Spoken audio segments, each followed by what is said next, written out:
थोडक्यात त्याच्याबद्दल काय अपेक्षित होतं. वसईमध्ये बहुजन विकास आघाडीला याच्या अगोदर जो धक्का बसला होता, ज्या पद्धतीनं विधानसभा समाधान सरवणकर पराभूत झालेला आहे. विलास, सर्वात मोठी बातमी आताची, समाधान सरवणकर यांचा पराभव झालेला आहे आणि शिंदे तिथून विजयी झालेला आहे.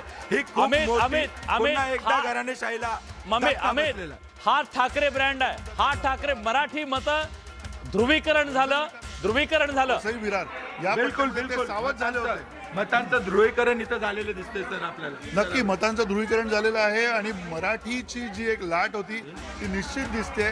ती मुंबईच्या मराठी पट्ट्यामध्ये अधिक जास्ती अधोरेखित करतात. म्हणजे मुंबईमध्ये अमराठी बहुल जो इलाका आहे तो कधी उघडला जातोय त्याच्यावरती सुद्धा लक्ष असणार आहे. त्यात जिथे भाजपची सुद्धा खूप मोठी मदत अजूनही अवलंबून आहे. विलास, या सरवणकर निशिकांत शिंदे याला ज्या पद्धतीनं पाठिंबा मिळत होता आणि सरवणकर यांच्या प्रॉपर्टीचा देखील खूप मोठ्या प्रमाणात प्रचार करण्यात आला की वय इतकं कमी आणि 46 कोटीची प्रॉपर्टी कशी, आणि या सगळ्यांचा एकंदरीत फटका बसलेला दिसतोय.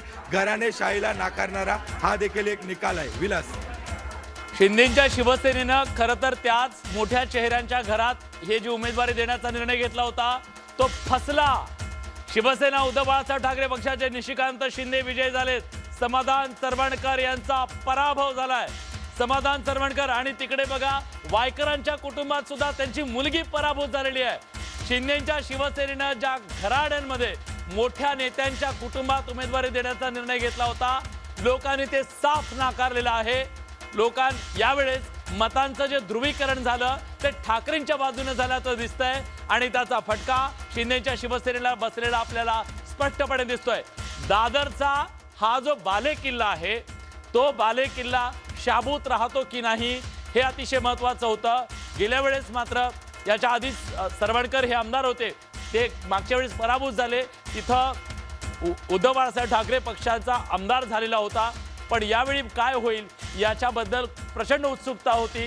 पण अटीतटीच्या लढतीत अगदी सुरुवातीपासून अटीतटीची ही लढत होती. समाधान सरवणकर यांचा पराभव.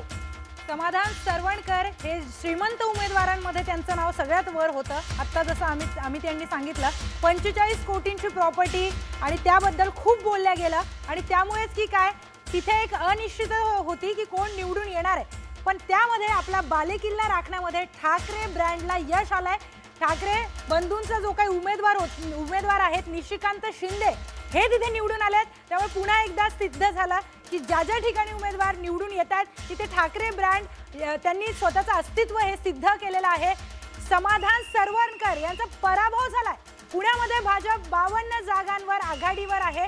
आत्ता पुण्याचं चित्र जे काही आहे ते हळूहळू स्पष्ट होत आहे. प्रतिष्ठा बनायला लागलेली होती. समाधान सरवणकर शिवसेनेचे हे उमेदवार होते, ते पराभूत झालेले आहेत आणि त्यांच्या जागी निशिकांत शिंदे हे त्याच जागेवरून निवडून आलेत. खासदार असलेल्या वायकरांची मुलगी पराभूत होते. समाधान सरवणकर पराभूत होतात.